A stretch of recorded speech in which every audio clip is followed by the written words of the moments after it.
ఓం సాయిరాం. బాబా భక్తులందరికీ కూడా నమస్కారం అండి. అందరూ కూడా సుఖంగా సంతోషంగా ఎప్పుడూ కూడా ఆనందంగా ఉండాలి అని చెప్పి ఆ బాబాగారి తరపున నేను కూడా మనస్ఫూర్తిగా కోరుకుంటున్నాను. ఈరోజు బాబాగారు అందించే సందేశం ఏంటి అంటే కనుక, తల్లి, ఈ చిన్న కథ నువ్వు 4 నిమిషాలు విను. ఇంటి పెద్దగా నేను చెప్తున్నాను. ఈ కథ వినకుంటే నువ్వు అగాధంలో పడిపోతావమ్మా. ఇది కేవలం నీ కోసం, నీ భవిష్యత్తు కోసం చెప్తున్న కథ. ఈ కథకి నీ జీవితానికి చాలా దగ్గర సంబంధం ఉంటుంది. బిడ్డ, జాగ్రత్తగా విను అని చెప్పి ఏదో ఒక తెలియని సందేశాన్ని మనకి తెలియపరచడానికి ఈరోజు బాబాగారు మన ముందుకు వచ్చారు. మరి బాబాగారి సందేశం వినే ముందు బాబాగారు చెప్పేది మీ మంచి కోసమే అని మీరు నమ్మినట్లయితే వీడియోకి ఒక చిన్న లైక్ ఇవ్వడం మాత్రం మర్చిపోవద్దు. చాలామంది కూడా గురువుగారి గురించి అడుగుతున్నారు. అక్క, కష్టాల్లో ఉన్నామక్క, బాధల్లో ఉన్నామక్క, గురువుగారి గురించి చెప్పండి అక్క అని చెప్పి అడుగుతున్నారండి. జీవితంలో ప్రతి మనిషికి కష్టాలు సహజంగా ఉంటాయి. అలా మీరు ఏ కష్టాలతో బాధపడుతున్నా కానీ ఈ గురువుగారు ఆ కష్టాలకి తగినట్లుగా ఆ సమస్యలను తొలగించడానికి పూజలు చేసి పరిష్కారాన్ని చెప్తారు. గురూజీ శివరామరాజు గారు, మీరు ఎక్కడెక్కడో జ్యోతిష్యం చెప్పించుకొని విసిగిపోయి ఉంటే ఒక్కసారి గురువుగారికి కాల్ చేయండి. 995994225552 ఫోన్ నెంబర్. ప్రేమ, పెళ్ళి, ఉద్యోగం, రాజకీయం, ధనం నిలకడ లేకపోవడం, భార్యాభర్తల మధ్య గొడవలు, సంతానం లేక ఇబ్బంది పడుతున్నా కానీ, అప్పుల సమస్యలున్నా కానీ, ఇలా మీ జీవితంలో ఎటువంటి సమస్యలున్నా కానీ ఆ సమస్యలకు పూజలు చేసి గురువుగారు పరిష్కారాన్ని చూపిస్తారు. ఈ గురువుగారు చెప్పింది చెప్పినట్లుగా జరుగుతుంది. నమ్మకంతో కాల్ చేయండి. బాబాగారు చెప్పాలి అనుకున్న కథ ఏంటో బాబాగారి మాటల్లోనే తెలుసుకుందాము. బిడ్డ, జీవితంలో ఎన్నో రకాల కష్టాలు వస్తున్నప్పుడు నువ్వు అనుకుంటున్న మాట ఏంటి అంటే, ఏ జన్మలో ఏం పాపం చేశానో ఈ జన్మలో నాకు ఇటువంటి భర్త దొరికాడు, లేదా ఇటువంటి భార్య దొరికింది, లేకపోతే ఏం పాపం చేయడం వల్ల నాకు ఈ అనారోగ్య సమస్యలు అనేవి నన్ను ఇబ్బంది పెడుతూ ఉన్నాయి, ఇంకా ఏ కర్మల వల్ల నా తల్లిదండ్రులు ఇటువంటి కర్మలని అనుభవిస్తున్నారు అని చెప్పి ఎన్నో సందర్భాలలో నువ్వు అనుకొని బాధపడి ఉంటావు.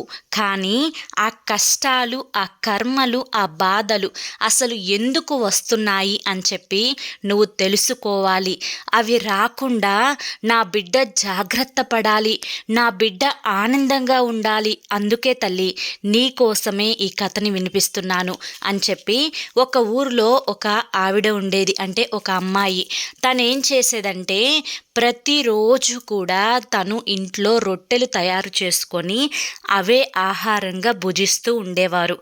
ఆ రొట్టెలు తయారు చేసుకునేటప్పుడు వారి కుటుంబం కోసం మాత్రమే కాకుండా ఒక రొట్టెని ఒక ప్లేటులో పెట్టి ప్రతిరోజు అరుగు మీద పెడుతూ ఉండేది. ఆ రొట్టె కోసం ఒక గురువుగారు అటుగా ప్రతిరోజు వచ్చి ఆ రొట్టెని తీసుకొని వెళ్తూ ఉండేవారనమాట. ఆ రొట్టెని తీసుకొని వెళ్ళేటప్పుడు గురువుగారు ఒక మాట చెప్పి వెళ్ళేవారు. ఆ మాట ఏంటి అంటే, నువ్వు ఏదైతే మంచి చేస్తున్నావో అది తప్పకుండా నీకు తిరిగి వస్తుంది, నువ్వు ఏదైతే చెడు చేస్తావో అది కూడా నీకే తిరిగి వస్తుంది అని చెప్పి ఈ ఒక్క మాట అనుకుంటూ వెళ్ళేవాడు.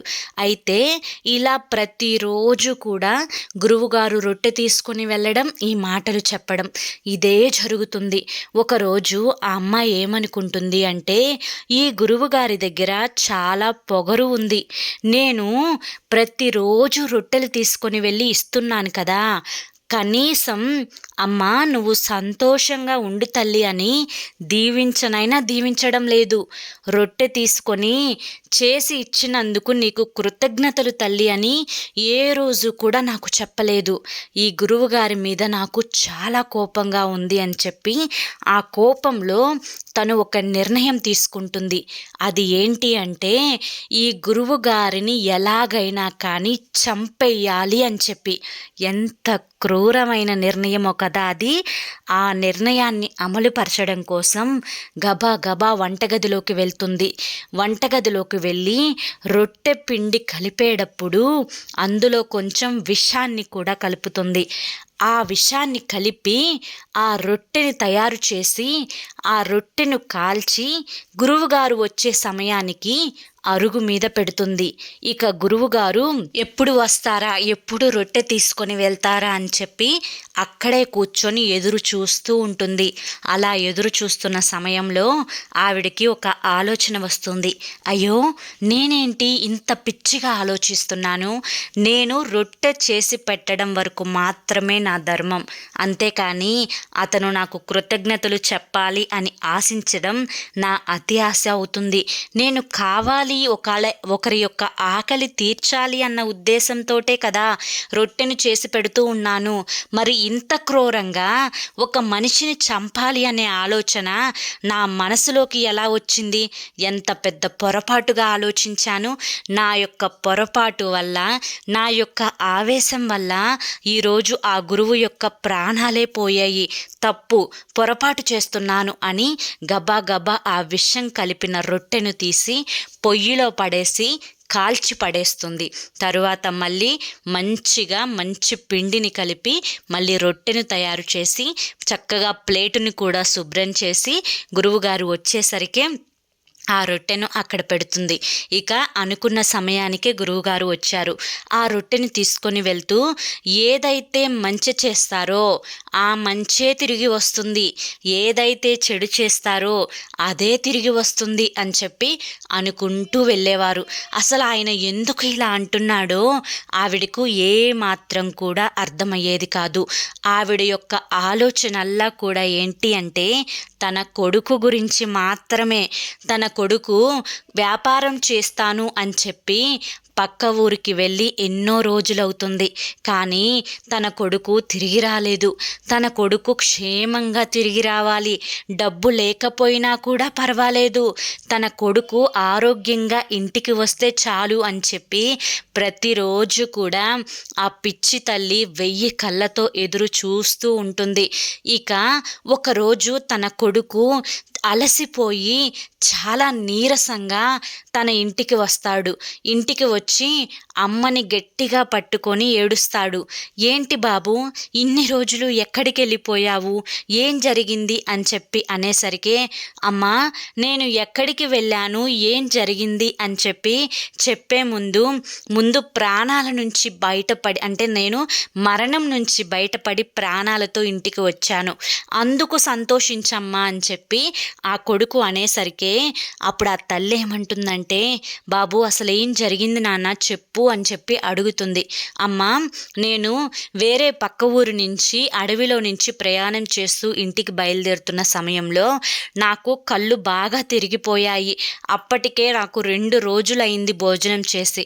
చాలా నీరసం వచ్చేసింది, చాలా శ్వాస వచ్చి బాగా ఆయాసం వచ్చి కళ్ళు తిరిగి పడిపోయాను. అప్పుడు ఒక గురువు గారు నా దగ్గరికి వచ్చి నన్ను నీళ్ళతో, అంటే నా ముఖం మీద నీళ్లు చల్లి లేపి ఒక రొట్టెను ఇచ్చి ఆయనే స్వయంగా నాకు తినిపించి నా ఆకలి తీర్చి ఆ నీరసం నుంచి నన్ను బయటపడేశారు. ఇక ఆ గురువు గారు, స్వామి మీరెందుకు తినకుండా మీ యొక్క ఆహారాన్ని నాకెందుకు ఇచ్చారు అంటే ఆ గురువు, నాయన నేను ప్రతిరోజు కూడా ఈ రొట్టెతోనే ఆకలిని తీర్చుకుంటూ ఉంటాను. కేవలం ఈ రొట్టె ఒక్కటి మాత్రమే నా ఆహారం. కానీ ఈరోజు నీ పరిస్థితిని చూసి నాకు ఈరోజు ఈ ఆహారం లేకపోయినా నేను జీవించగలను, కానీ ఈరోజు నీకు ఈ ఆహారం అందకపోతే నువ్వు మరణించేవాడివి. అంటే ఈ ఆహారం యొక్క అవసరం నాకంటే కూడా నీకే ఎక్కువగా ఉంది అని చెప్తాడు. అప్పుడు ఆ మాటలు విన్న తరువాత ఆయన వెళ్ళిపోయారమ్మా అని చెప్పి, ఆ మాటలు చెప్పి నాకు అది తినిపించి వెళ్ళిపోయారమ్మా అని చెప్పి అమ్మతోటి అతను చెప్తాడు. అయితే ఎవరు నాయన అతను ఎలా ఉంటాడు అని చెప్పి అంటే, అమ్మ ఆయన ఒక గురువు గారు, పెద్ద వయసున్నవారు, ఆయన ఎవరో నాకు తెలియదమ్మా అని చెప్పి అబ్బాయి చెప్తాడు. అప్పుడు అంతేకాదమ్మా, ఆయన ఎవరో తెలియదు, కానీ వెళ్ళేటప్పుడు నువ్వు ఏదైతే మంచి చేస్తావో అది నీకు తిరిగి వస్తుంది, నువ్వు ఏదైతే చెడు చేస్తావో అది కూడా నీకు తిరిగి వస్తుంది అనే మాట అని వెళ్ళారమ్మా అని చెప్పి చెప్తాడు. అయితే ఇంక వెంటనే అతను ఆ గురువే అని చెప్పి ఆవిడకు తెలుస్తుంది.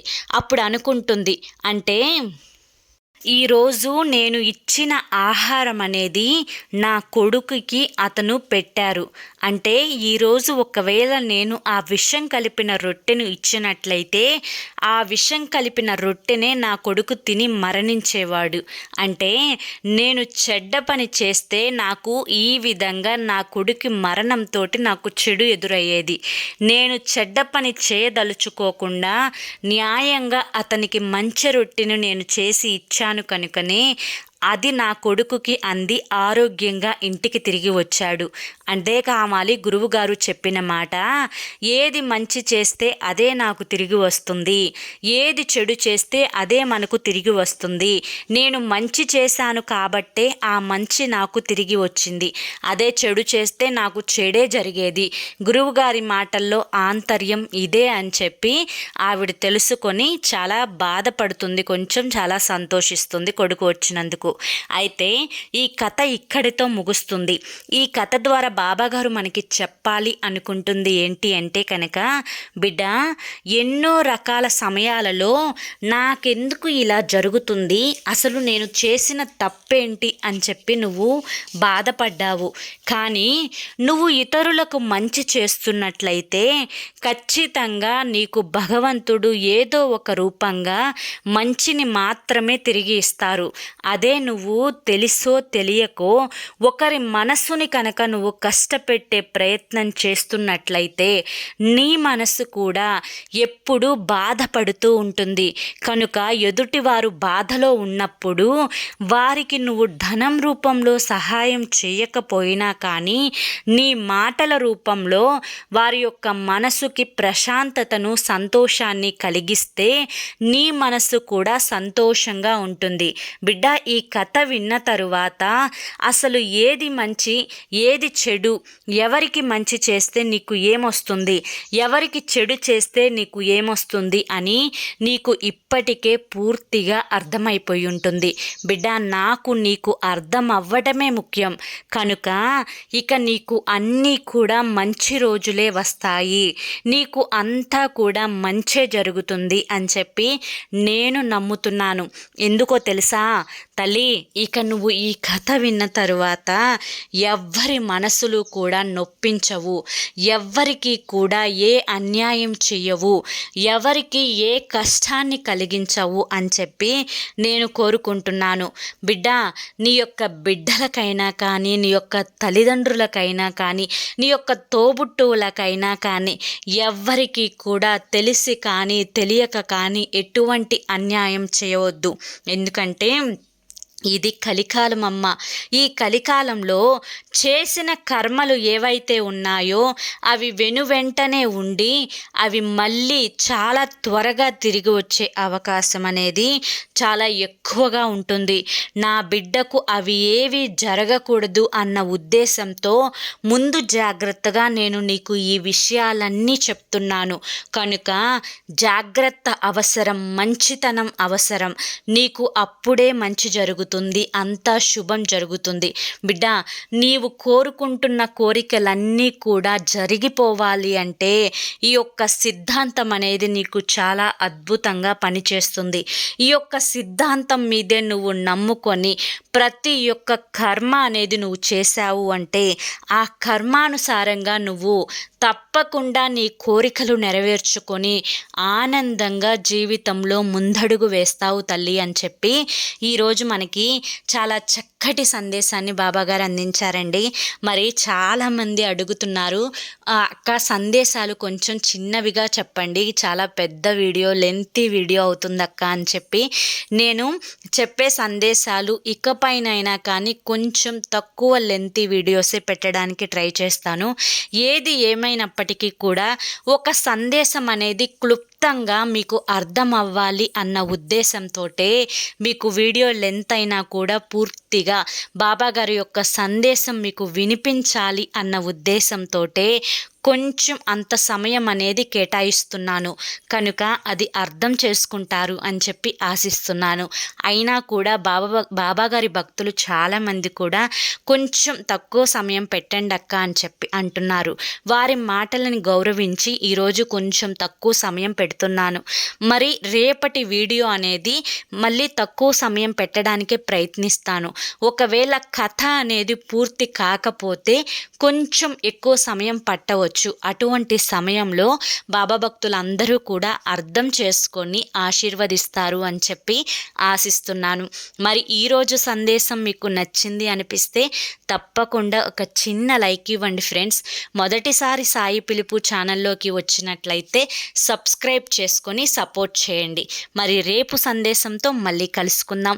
అంతవరకు కూడా బాబా ఆశీస్సులు మీపై ఉండాలి అని చెప్పి మనస్ఫూర్తిగా కోరుకుంటూ సర్వే జన సుఖినో భవంతు. ఓం సాయిరామ్.